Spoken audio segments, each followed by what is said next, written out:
ಹೋಗಲೇ? ನಾಳೆ ಲೋಕಾಪವಾದಕ್ಕೆ ನಾನು ಗುರಿ ಆಗಬೇಕಾದಿತ್ತು. ಏನು ಮಾಡೋಣ? ಜಂಜಾಟದಲ್ಲಿ ಸಿಕ್ಕಿಬಿಟ್ಟೆ. ಈ ಪರಿಯೋಜಿಸುವುದರ ಸಮಯದಲ್ಲಿ ತಾಪಸರಲ್ಲಿ ಬಿಡಗೈಲಿ ಉಪದೆ ಬಿಡು ಸಂಶಯವನ್ನು ಸಲಹೆ ಒಬ್ಬನಿಗೆ ಶುಭವಾಗುವುದು ಶುಭವಾಗುವುದು.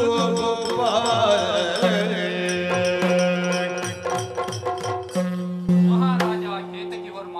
ಮಹಾಸ್ವಾಮಿ, ಮೊದಲಾಗಿ ನಿಮಗೆ ವಂದಿಸಿದವ ನಾನು. ನೀವು ಯಾರು ಸ್ವಾಮಿ? ಎಲ್ಲಿಂದ ಬಂದವರು ಹೇಳಬಹುದೇ? ಮಹಾರಾಜ ಹಾ, ಕೇತಕಿ ವರ್ಮ, ನಿನ್ನ ಚಿಂತೆಯನ್ನು ತಿಳಿದೇ ಬಂದಿದ್ದೇನೆ. ಹೌದೇ ಸ್ವಾಮಿ? ನಾನೊಬ್ಬ ಶಿವಯೋಗಿ. ಹಾ, ಇಷ್ಟು ತಿಳಿದುಕೊಂಡರೆ ಸಾಕು. ಓ, ಕೈಯಲ್ಲಿರುವ ಮಗುವಿನ ಕುಲಗೋತ್ರಗಳ ಬಗ್ಗೆ ಪರಿತಪಿಸುತ್ತಿರುವೆಯಾ? ಹೌದು ಸ್ವಾಮಿ, ಹೌದು. ಚಿಂತಿಸುವ ಅಗತ್ಯವೇ ಇಲ್ಲ. ಹುಟ್ಟಿನಿಂದಲೇ ಶ್ರೇಷ್ಠತೆ ಮತ್ತು ವಿಸ್ಮಯ ಎರಡನ್ನೂ ಮೈಗೂಡಿಕೊಂಡು ಜನ್ಮಕ್ಕೆ ಬಂದಿರುವ ಅಪರೂಪದ ಮಗುವಿದೆ. ಹೌದೇ ಸ್ವಾಮಿ? ಹೌದೇ? ಸಾಕ್ಷಾತ್ ಹರಿಹರರ ಸಮಾಗಮದಿಂದ ಹುಟ್ಟಿದ ಮಗುವಿನಿಂದಾಗಿ ಹಾ, ನಿನ್ನ ಸಕಲ ಚಿಂತೆಗಳೂ ದೂರವಾಗುತ್ತವೆ. ಈ ಮಗುವಿನ ಕುಲಗೋತ್ರ ಪಾವಿತ್ರ್ಯಗಳ ಬಗ್ಗೆಗಲ್ಲವೇ ಚಿಂತೆ? ಹೌದು ಹೌದು ಸ್ವಾಮಿ.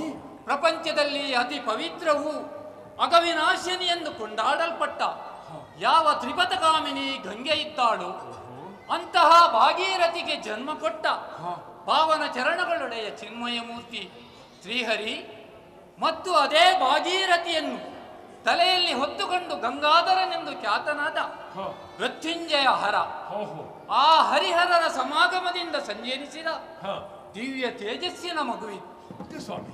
ಇವನ ಕೀರ್ತಿ ಮುಂದೆ ದಿಗಂತ ವ್ಯಾಪ್ತಿಯಾಗಿ ಆ ಚಂದ್ರಾರ್ಕವಾದ ಪ್ರಖ್ಯಾತಿಯನ್ನು ಪಡೆಯುತ್ತಾನೆ. ಹರಿಹರರ ಸಮಾಗಮದಿಂದ ಹುಟ್ಟಿದ ಮಗುವಿಗೆ ಹರಿಹರನೆಂದೇ ನಾಮಧೇಯವನ್ನಿರಿಸಿ ಸಾಕಿ ಸಲಹುತ್ತಾ ಬಾ. ಧನ್ಯನಾದೆ ಸ್ವಾಮಿ, ಧನ್ಯನಾದೆ. ನೀವು ಹೇಳಿದಂತೆ ನಡೆಯುತ್ತೇನೆ. ಇದೋ ನಿನಗೆ ಶುಭವಾಗಲಿ. ಹರಶಂಭೋ ಶಂಕರ. ಏನು ಆಶ್ಚರ್ಯವಿದು! ಇದುವರೆಗೆ ನನ್ನಲ್ಲಿ ಮಾತನಾಡುತ್ತಿದ್ದಂತಹ ಶಿವಯೋಗಿಗಳು ಒಮ್ಮೆಲೇ ಕಾಣದಾದರಲ್ಲ. ಹಾಗಾದರೆ ಇವರು ಶಿವಯೋಗಿಗಳಲ್ಲ, ಸಾಕ್ಷಾತ್ ಶಿವನೇ ಬಂದು ನನ್ನನ್ನು ಅರಸಿದ್ದೇನೆ. ಏನೇ ಇರಲಿ, ಬೆಟ್ಟದಂತೆ ಬಂದಂತಹ ನನ್ನ ಚಿಂತೆ ಮಂಜಿನಂತೆ ಕರಗಿ ಹೋಯಿತು. ಈ ಸಂತೋಷದ ವಾರ್ತೆಯನ್ನು ನನ್ನ ಮಡದಿ ಸುಮುಖಿಗೆ ತಿಳಿಸಬೇಕಾಗಿದೆ.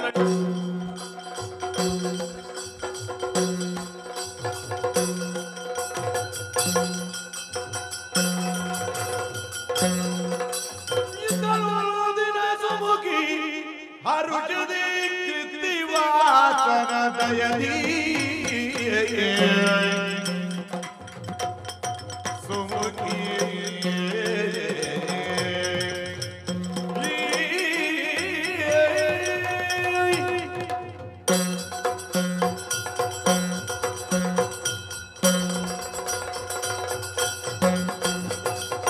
ವಿದ್ಯಾಲೋದಿನ ಸುಮುಖಿ ಹರುಷದಿ ವಾಸನದಯದಿ ಪಡೆದಿದೆ ಪುತ್ರರೀರ್ವರ ಸಖಿಯದ ಕರೆದ ನುಡಿಯೇ ಸುಮುಖಿ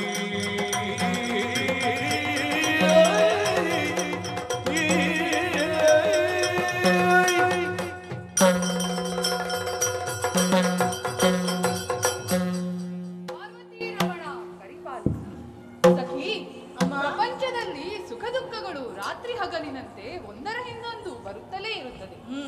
ಪಂದಳದ ಮಹಾರಾಜನ ಕೈ ಹಿಡಿದು ಅರಮನೆ ಪ್ರವೇಶಿಸಿದ ನನಗೆ ಮುಂದೊದಗಬಹುದಾದ ದುಃಖದ ಪರಿಕಲ್ಪನೆಯೇ ಇರಲಿಲ್ಲ. ವರ್ಷ ಕಳೆದರು ನಾನಿನ್ನೂ ತಾಯಿಯಾಗಲೇ ಇಲ್ಲ. ಹೌದಮ್ಮ. ಪಂದಳಕ್ಕೆ ಉತ್ತರಾಧಿಕಾರಿಯನ್ನು ಕೊಡಬೇಕೆಂಬ ನನ್ನ ಬಯಕೆ ಬಂಜೆಯಾಯಿತಲ್ಲ. ಹೌದಮ್ಮ.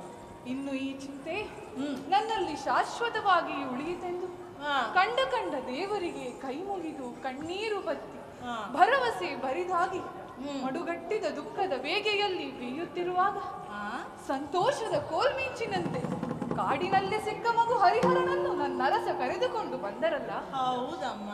ಆನಂದಾತಿರೇಕದಿಂದ ಆ ಮಗುವನ್ನು ಎದೆಗಪ್ಪಿಕೊಂಡೆ. ಆ ಕ್ಷಣಕ್ಕೆ ನನ್ನ ಎದೆಯ ಹಾಲು ಉಕ್ಕಿ ಹರಿಯಿತು. ಹರಿಹರನ ಲಾಲನೆ ಪಾಲನೆಯಲ್ಲಿ ದಿನಗಳು ಕ್ಷಣದಂತೆ ಉರುಳಿ ಹೋಯಿತು. ವರ್ಷ ಕಳೆವ ಮುನ್ನ ನಾನು ಗರ್ಭವತಿಯಾಗಿ ಗಂಡು ಮಗುವಿಗೆ ತಾಯಿಯಾದೆ. ಮಗುವಿಗೆ ಕನಕವರ್ಮ ಎಂದು ಹೆಸರಿರಿಸಿ ಅಕ್ಕರೆಯಿಂದ ಸಲಹುತ್ತಿದ್ದೇನೆ. ಹೌದಮ್ಮ. ಸಖಿ, ನೋಡಿದೆಯಾ? ವರ್ಷ ಉರುಳಿದ್ದೇ ಗೊತ್ತಾಗಲಿಲ್ಲ. ಮಕ್ಕಳು ಬೆಳೆದು ದೊಡ್ಡವರಾಗುತ್ತಿದ್ದಾರೆ. ಈಗ ನನ್ನಷ್ಟು ಸಂತೋಷದಿಂದಿರುವವರು ಬೇರ್ಯಾರೂ ಇಲ್ಲ. ನನ್ನ ಜೀವನದ ಭಾಗ್ಯ ಭಾಸ್ಕರ ಹರಿಹರ. ಆತನ ಕಾಲ್ಗುಣದಿಂದಲೇ ನನಗೆ ತಾಯ್ತನದ ಪ್ರಾಪ್ತಿಯಾಯಿತು. ಬಂಜೆತನ ನಿವಾರಣೆಯಾಯಿತು. ಹೌದಮ್ಮ. ನನ್ನ ಭಯ ಕಣ್ಣುಗಳೋ ಪಾದಿಯಲ್ಲಿ ಮುದ್ದು ಕುಮಾರರನ್ನು ಸಾಕಿ ಸಲಹುತ್ತಿದ್ದೇನೆ. ಅಮ್ಮ, ದಿನ ಕೊರೆದು ಕೊರೆದು ಕಿವಿ ತೂತು ಮಾಡುತ್ತೀಯ. ಅಮ್ಮ, ನಿನ್ನಲ್ಲಿ ಒಂದು ವಿಷಯವನ್ನು ಮಾತನಾಡಬೇಕೆಂದೇ ಕಾಯುತ್ತಿದ್ದೆ. ಇಂದು ಸರಿಯಾದ ಕಾಲ ಕೂಡಿ ಬಂತು. ಏನೇ ಅದು? ತಾಯೇ, ತಾಯಿನಿರ ಆಲಿಸುವ ಪ್ರಾಯಕ್ಕೆ ಪಡೆಯ ಬಾಲರ ಕಥೆ ಕೇಳುವ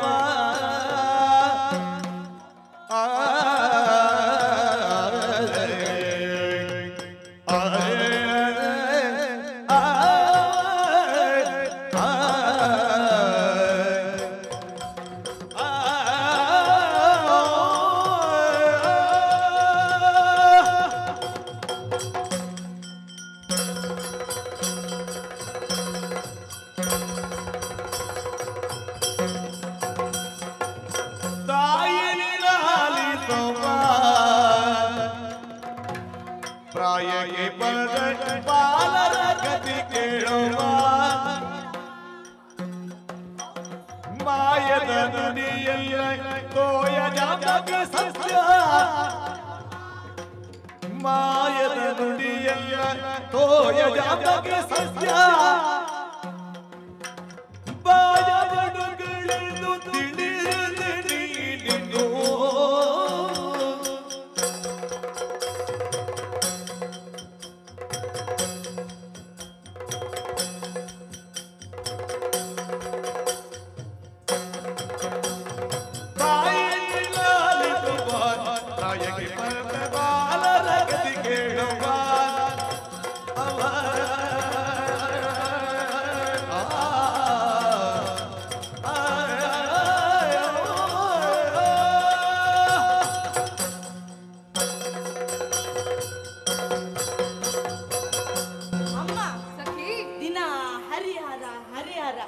ಕೇಳಿ ಕೇಳಿ ಸಾಕಾಯ್ತಮ್ಮ.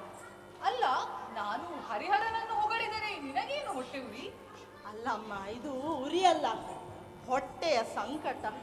ನನ್ನ ಅಮ್ಮನಿಗೆ ಇಂತಹ ದುಸ್ಥಿತಿ ಬಂತಲ್ಲ. ನಿನ್ನ ಅಮ್ಮನಿಗೇನಾಯ್ತು? ಅಮ್ಮ, ನನ್ನ ಅಮ್ಮ ಅಂದರೆ ನೀವಲ್ಲಮ್ಮ.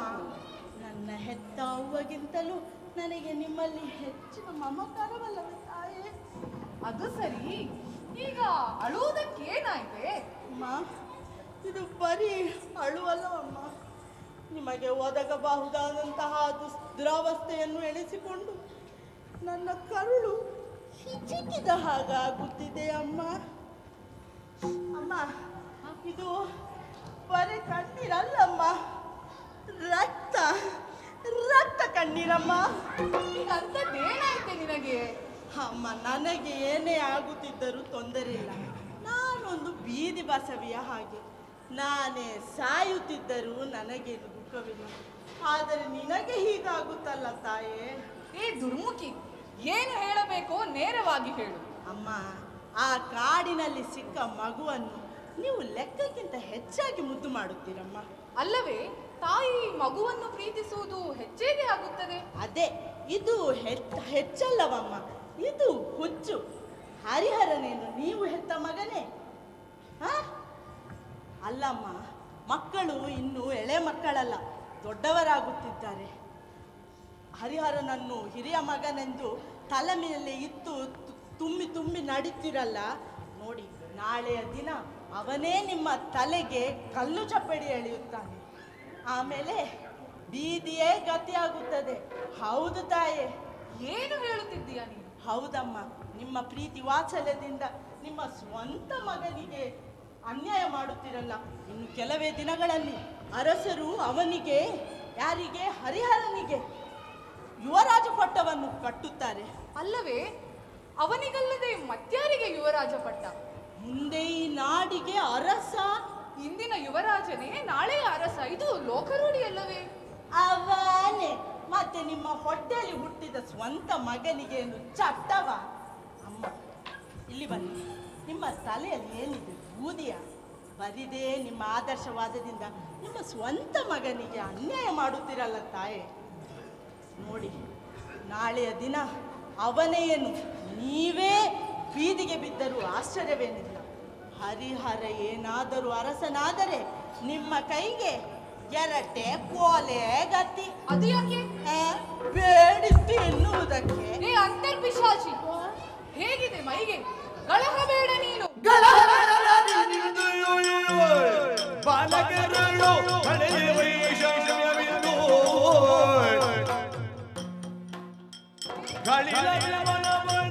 ದೂಡುವೆನು ಮೂಳೆಗೆ ಕೋಡುತ್ತೆ.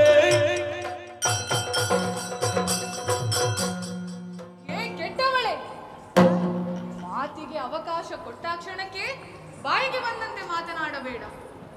ನಿನ್ನನ್ನು ನನ್ನ ಆತ್ಮಸಖಿ ಎಂದು ಅಭಿಮಾನದಿಂದ ಕಾಣುತ್ತಿದ್ದೆ. ಆದರೆ ನಿನ್ನ ಹೆಸರಿನಂತೆ ನಿನ್ನ ಮನಸ್ಸು ಕೆಟ್ಟದ್ದು. ಹಾಲು ನೀರಿನಂತೆ ಬೆರೆತು ಆಟವಾಡುತ್ತಿರುವ ಮಕ್ಕಳ ಮನಸ್ಸಿನಲ್ಲಿ ವೇದ ಎಣಿಸುತ್ತಿರುವ ನಿನ್ನಂಥವಳನ್ನು ಇನ್ನೂ ಅರಮನೆಯಲ್ಲಿಟ್ಟುಕೊಂಡರೆ ಅದು ಮೂರ್ಖತನದ ಪರಮಾವಧಿ. ಏ ಕೆಟ್ಟವಳೆ, ಇನ್ನು ಒಂದು ಗಳಿಗೆಯೂ ಇಲ್ಲಿ ನಿಲ್ಲಬೇಡ. ಎಲ್ಲಿಯಾದರೂ ಹೋಗದಿದ್ದರೆ ನಾನೇ ಅಮ್ಮ, ನಿನಗೆ ಯಾಕೆ ಕಷ್ಟ? ನಾನೇ ಹೋಗುತ್ತೇನೆ. ಇದಕ್ಕೆ ಹೇಳುವುದು ದೊಡ್ಡವರ ಮುಂದೆ ನಿಲ್ಲಬಾರದು, ಕತ್ತೆಯ ಹಿಂದೆ ನಿಲ್ಲಬಾರದು ಎಂದು. ಎಂತದೆ ಗೊಣಗುವುದು ನೀನು? ವಾದಿಸುತ್ತೀಯ? ಅಮ್ಮ, ಕೆಟ್ಟವಳೆ. ಅಮ್ಮ, ಅಮ್ಮ, ನೋಡಿ ಅಮ್ಮ, ನಾನು ಹೇಳಿದಂತೆ ನಾಳೆಯ ದಿನ ನಿಮಗೆ ಬೀದಿಯೇ ಗತಿಯಾದರೆ ನನ್ನನ್ನು ನೆನಪಿಸಿಕೊ ತಾಯಿ. ನಿನಗೆ ನನ್ನ ಮೇಲೆ ಕೋಪ ಇರಬಹುದು, ಆದರೆ ನನಗಿಲ್ಲವಮ್ಮ. ಅನ್ನ ವಸನಾದಿಗಳನ್ನಿತ್ತು ಸಲಹಿದ ತಾಯಿ ನೀನು. ಆ ನೆನಪು ನನಗೆ ಸದಾ ಇರುತ್ತದಮ್ಮ. ಅಮ್ಮ, ನಿನಗೆ ಬೀದಿಗತಿಯಾದರೆ ನನ್ನ ಮನೆಯ ಬಾಗಿಲು ಸದಾ ತೆರೆದಿರುತ್ತದಮ್ಮ ನಿನಗಾಗಿ. ಹೋಗು ಹೋಗು, ಇನ್ನು ಒಂದು ಮಾತನಾಡಿದರೂ ಕೊಂದು ಬಿಡುತ್ತೇನೆ. ಕೆಟ್ಟವಳೆ, ಕೂಬೆ, ಪಿಶಾಚಿ, ಅಹಂಕಾರದ ಮೂಟೆ, ಅಲ್ಪರ ಸಂಘ ಅಭಿಮಾನ ಭಂಗ. ಸಲುಗೆ ಕೊಟ್ಟರೆ ಈ ಕೆಲಸದವರು ತಲೆ ಹತ್ತಿ ಕುಳಿತುಕೊಳ್ಳುತ್ತಾರೆ ಎಂದು ಇದಕ್ಕೆ ಹೇಳುವುದು. ಅಲ್ಲ, ನಾನೆಂದಾದರೂ ಮಕ್ಕಳಲ್ಲಿ ವೇದ ಕಂಡದ್ದುಂಟೆ? ಹರಿಹರ ರಾಜನಾದರೆ ನಾನು ನನ್ನ ಮಗ ಬೀದಿಗೆ ಬೀಳುತ್ತೇವಂತೆ. ನಿರ್ಗತಿ. ಒಂದು ವೇಳೆ ಹಾಗಾದೀತೆ ಎಂದ ಮಾತನ್ನು ಕೇಳುತ್ತಾ ನೃಪನರಸಿ ಅಂದು ಯೋಜನೆಗೆಯುತ್ತ ನೃಪನರಸಿಯೇ ಅಂದು ಯೋಚನೆಗೆಯುತ್ತ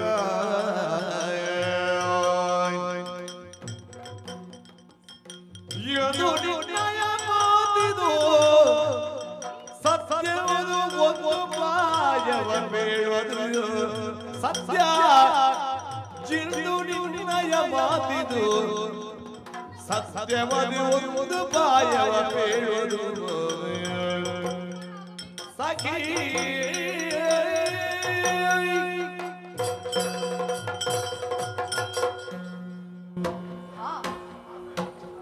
ಸಖಿ ಆಡಿದ ಮಾತು 100ಕ್ಕೆ 100ರಷ್ಟು ಸತ್ಯ. ಬರೀ ಅವಳನ್ನು ದಂಡಿಸಿದೆನಲ್ಲ. ಸಖಿ, ಸಖಿ, ಬೇಡ ಬಿಡಿ ಅಮ್ಮ. ಹೀಗೆ ಬಾರೆ. ನಿಮ್ಮ ಒಳ್ಳೆಯವರ ಮಧ್ಯೆ ನಾನು ಯಾಕೆ ಕೆಟ್ಟವಳು? ನಾನು ಎಲ್ಲಾದ್ರೂ ಹೋಗಿ ಸಾಯ್ತೇನಮ್ಮ. ನೀನು ಹೇಳಿದ್ದೇ ಸತ್ಯ ಸಖಿ. ಹೌದಮ್ಮ, ನಾನು ಗೂಬೆ ಪಿಶಾಚಿ, ನನ್ನ ಹೆಸರು ಮನಸ್ಸು ಎಲ್ಲ ಕೆಟ್ಟದಮ್ಮ. ತಪ್ಪಾಯ್ತು ಸಖಿ, ನೀನು ನನ್ನ ಪ್ರಾಣ ಸಖಿ ಅಲ್ಲವೇ? ನನಗೆ ನಿನ್ನಿಂದ ಒಂದು ಉಪಕಾರ ಆಗಬೇಕಾಗಿದೆ. ಅಮ್ಮ, ನಾನು ಇರುವುದೇ ಅದಕ್ಕೆ, ನೀವು ಹೇಳಿ. ಸಖಿ, ಈಗ ಏನು ಮಾಡುವ? ಏನು ಮಾಡುವ? ಹಾ ಹಾ. ನೇರ ನನ್ನ ಪತಿಯ ಬಳಿಗೆ ಹೋಗಿ ಹಾ. ನೀನು ಹೇಳಿದ್ದನ್ನೆಲ್ಲ ತಿಳಿಸಿ ಹಾ. ಈಗಿಂದೀಗಲೇ ಹರಿಹರನನ್ನು ಅರಮನೆಯಿಂದ ಹೊರದಬ್ಬಿಸುತ್ತೇನೆ. ಹಾ, ಜೊತೆಗೆ ನಾನೇ ಹೇಳಿದ್ದು ಅಂತಲೂ ಹೇಳಿಬಿಡಿ ಅಮ್ಮ. ಸರಿ, ಹಾಗೆಯೇ ಮಾಡುತ್ತೇನೆ.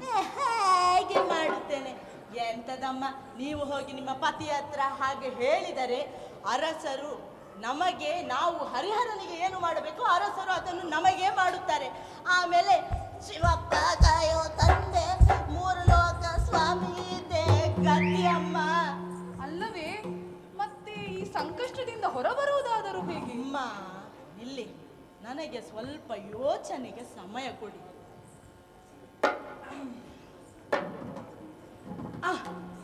ಅಮ್ಮ, ಹರಿಹರನನ್ನು ಬರೀ ಹೊರತಬ್ಬಿದರೆ ಸಾಲದು, ಮತ್ತೆ ಅವನ ಕಥೆಯು ಮುಗಿಸಬೇಕಮ್ಮ.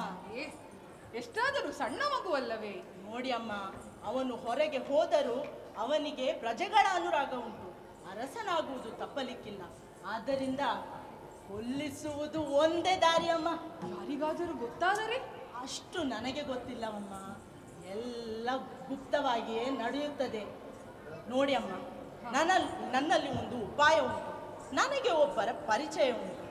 ಈಗಲೇ ಹೋಗಿ ಅವರನ್ನು ಇಲ್ಲಿಗೆ ಕರೆದುಕೊಂಡು ಬರುತ್ತೇನೆ. ಅರಸರ ಕಿವಿಗೆ ಬಿದ್ದರೆ? ಆ ಜಾಗ್ರತೆ ನಾನು ಮಾಡುತ್ತೇನಮ್ಮ, ಆದರೆ ಸ್ವಲ್ಪ ಕೊಡಬೇಕಾದಿತ್ತು. ಅದಕ್ಕೆ ನೀನೇನು ಚಿಂತಿಸಬೇಡ. ಹಾಗಾದರೆ ಅಮ್ಮ ನಡೆದೆ, ಈಗಲೇ ಹೋಗಿ ಕರೆದುಕೊಂಡು ಬರುತ್ತೇನೆ. ಸರಿ.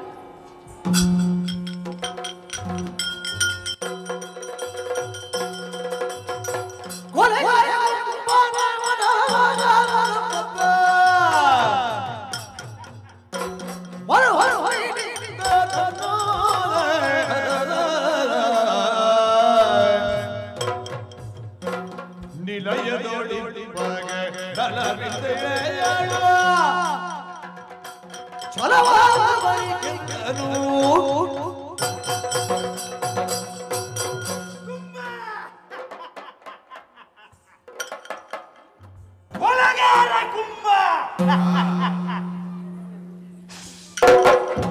ಮಂತ್ರವಾದಿ ಕುಂಭ.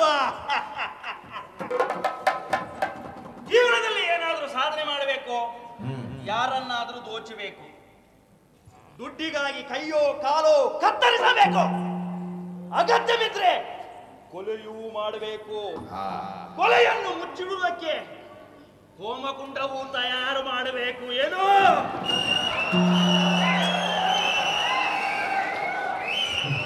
ಒಮ್ಮೆ ಬದುಕುವುದೇ ದುಸ್ತರವಾಗಿ ಎಲ್ಲಿಯೋ ಹೋಗಿ ಸಾಯೋಣವೆಂದು ಕಾನನನ್ನು ಸೇರಿದೆ.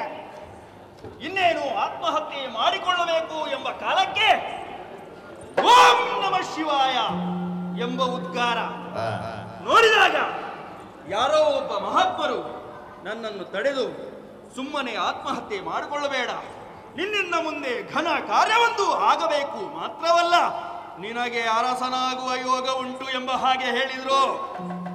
ನನಗೆ ಬದುಕುವುದಕ್ಕೆ ಬೇಕಾಗಿ ಮಂತ್ರವಾದವನ್ನು ಉಪದೇಶಿಸಿದರು. ಹಾಗೆ ಸಾಯದೆ ಮರಳಿ ಬಂದ ನಾನು ಮಂತ್ರವಾದಿ ಕುಂಭನೆನಿಸಿಕೊಂಡೆ. ಸ್ವಾಮಿ, ಈಗ ನಾನು ಅದನ್ನೆಲ್ಲ ಯೋಚನೆ ಮಾಡುವುದು. ಹಾಗೆ ನೋಡಿದ್ರೆ ಪಂದಳದಲ್ಲಿ ನಮ್ಮ ಅರಸನಿಗೆ ಮಕ್ಕಳಿಲ್ಲ, ಸುಲಭವಾಗಿ ಇಲ್ಲಿಯ ರಾಜಪೀಠವನ್ನು ಕಸಿದುಕೊಳ್ಳಬೇಕು ಎಂಬ ಹಾಗೆ ಯೋಚನೆ ಮಾಡಿದ್ರೆ ಕಥೆಯಲ್ಲಿ ಮತ್ತೊಂದು ತಿರುವು. ವಾರಸುದಾರರಿಲ್ಲದ ರಾಜ ಕುಟುಂಬಕ್ಕೆ ಇಬ್ಬರಿಬ್ಬರು ಉತ್ತರಾಧಿಕಾರಿಗಳು. ಕಾಡಿನಲ್ಲಿ ಸಿಕ್ಕಿದವನೊಬ್ಬ, ಇಲ್ಲೇ ಹೆತ್ತವನೊಬ್ಬ. ಆಗ ತಿಳಿಯಿತು, ಸುಲಭದಲ್ಲಿ ಉಳಿಯುವುದಿಲ್ಲ, ಸುಲಭದಲ್ಲಿ ಈ ರಾಜಪೀಠ ಒಲಿಯುವುದಿಲ್ಲ. ಮಾಡಬೇಕು ರಾಜಕೀಯ. ಅದಕ್ಕಾಗಿ ಅರಮನೆಯ ಒಳಗೆ ನಡೆಯಬೇಕಾದಂತಹ ಗುಪ್ತ ವಿಚಾರಗಳನ್ನು ತಿಳಿಯುವುದಕ್ಕಾಗಿ ಅರಮನೆಯ ಒಳಗಡೆ ಒಬ್ಬರನ್ನು ಬಿಟ್ಟಿದ್ದೇನೆ. ನಿತ್ಯದ ಭೇಟಿಗೆ ಬರಬೇಕಿತ್ತು, ಏನು ಬರಲಿಲ್ಲ. ಏನು ಪ್ರಾಣ ಸಖಿಯವರು, ಹೀಗೆ ಬನ್ನಿ, ಹೀಗೆ ಬನ್ನಿ, ಹೀಗೆ ಬನ್ನಿ, ಏನಾದರೂ ವಿಷಯ ಉಂಟಾ?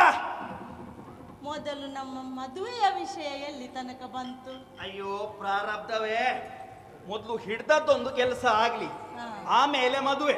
ಹೇಗಾದ್ರೂ ಮಾಡಿ ಈ ಪಂದಳಕ್ಕೆ ರಾಜಕುಮಾರನ ಆಗಬೇಕು ನಾನು. ನೀನು ಮಹಾರಾಜನಾದರೆ ನಾನು ನೀನು ಮಹಾರಾಣಿ. ಮಹಾರಾಣಿ. ಓ ಮುದ್ದು ಗೊಂಬೆ. ಮಹಾರಾಜರೇ, ಏನು ಮಹಾರಾಣಿಯವರು? ಇವತ್ತು ಬಹಳ ದೊಡ್ಡ ಸುದ್ದಿಯನ್ನೇ ತಂದಿದ್ದೇನೆ. ದೊಡ್ಡ ಸುದ್ದಿ ಉಂಟಾ? ಹೌದು. ಎಂತದ್ದು? ಹೊತ್ತು ನೋಡಿ ಆ. ಹೊಂಚು ಹಾಕಿ ಆ. ಮಹಾರಾಣಿಯವರ ಹಾಲಿನಂತ ಮನಸ್ಸಿಗೆ ಆ. ಹುಳಿ ಹಿಂಡಿದ್ದು ಆಯ್ತು. ಹೌದಾ? ಈಗ ಎಷ್ಟರ ತನಕ ಬಂದಿದ್ದಾರೆ ಎಂದರೆ, ಇಲ್ಲಿವರೆಗೆ? ಹರಿಹರನನ್ನು ಕೊಲ್ಲಿಸುವುದಕ್ಕೂ ಸಿದ್ಧರಾಗಿದ್ದಾರೆ. ಶಾಬಾಷ್, ಶಾಬಾಷ್, ಶಾಬಾಷ್. ಇನ್ನು ಏನಿದ್ದರೂ ನಿನ್ನ ಕೆಲಸ. ನನ್ನ ಕೆಲಸ? ಹಾ. ಆ. ಈಗ ನನ್ನ ಜೊತೆ ನಡೆ.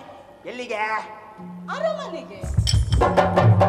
ಎಲ್ಲಿಯಾದ್ರೂ ನಾನು ಅರಮನೆಗೆ ಬಂದು ಸಿಕ್ಕಿಬಿದ್ರೆ ಏನು ಮಾಡುವುದು? ಅಷ್ಟು ನನಗೆ ಗೊತ್ತಿಲ್ಲವಾ? ಏನು ಎಲ್ಲ ವ್ಯವಸ್ಥೆ ಮಾಡಿದ್ದೇನೆ. ವ್ಯವಸ್ಥೆ ಉಂಟು? ಮಹಾರಾಣಿಯ ಅಂತಃಪುರಕ್ಕೆ ಹಾ. ಗುಪ್ತವಾದ ಒಂದು ಮಾರ್ಗ ಉಂಟು. ಹೌದಾ? ನಾನು ಮುಂದೆ ಹಾ. ಸೊಪ್ಪು ಚೆಲ್ಲುತ್ತಾ ಹೋಗುತ್ತೇನೆ. ನೀನು ಮುಂದೆ, ನೀನು ಹಿಂದೆನಿಂದಲೇ ಬಾ. ಹಾಗಾದ್ರೆ ನೀನು ಮುಂದೆ ಹೋಗ್ತಿ, ಹಾ. ನಾನು ಹಿಂದೆ ಬರಬೇಕು. ಹೋಗೋಣ. ನಡಿ ನಡಿ ನಡಿ.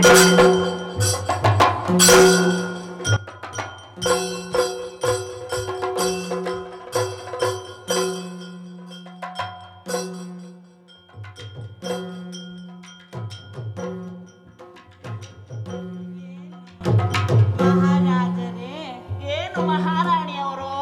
ಮಹಾರಾಣಿ ಪಟ್ಟ. ಅದು ನಿನಗಲ್ವಾ? ಆ, ಅದಕ್ಕೆ ನಡೆಯೋಣ.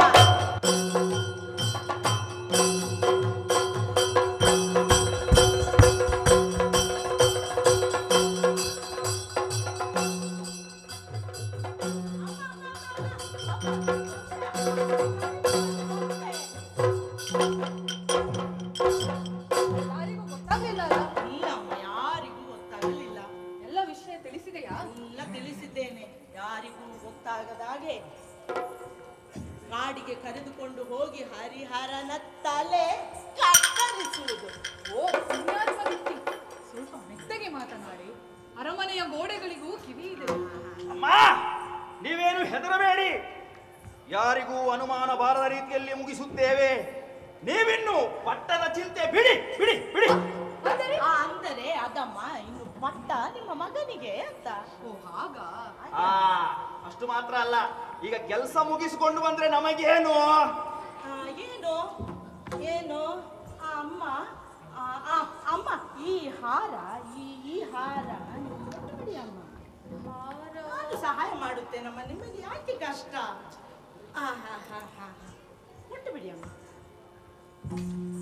ಕೆಲಸ ಮುಗಿಸಿಕೊಂಡು ಬರಬೇಕು. ಎಲ್ಲಿಯಾದರೂ ಸಿಕ್ಕಿಬಿದ್ದರೆ ನನ್ನ ಹೆಸರು ಹೇಳಬಾರದು. ಸಂತೋಷ. ನೀವೇನು ಹೆದರಬೇಡಿ ಅಮ್ಮ, ಹೆದರಬೇಡಿ. ಎಲ್ಲಿ ನಿಮ್ಮ ಕುಮಾರ ಕಂಠೀರವ ಬರ್ಲಿ ನೋಡು ಒಮ್ಮೆ. ಮಗನೇ ಹರಿಹರ, ಹೀಗೆ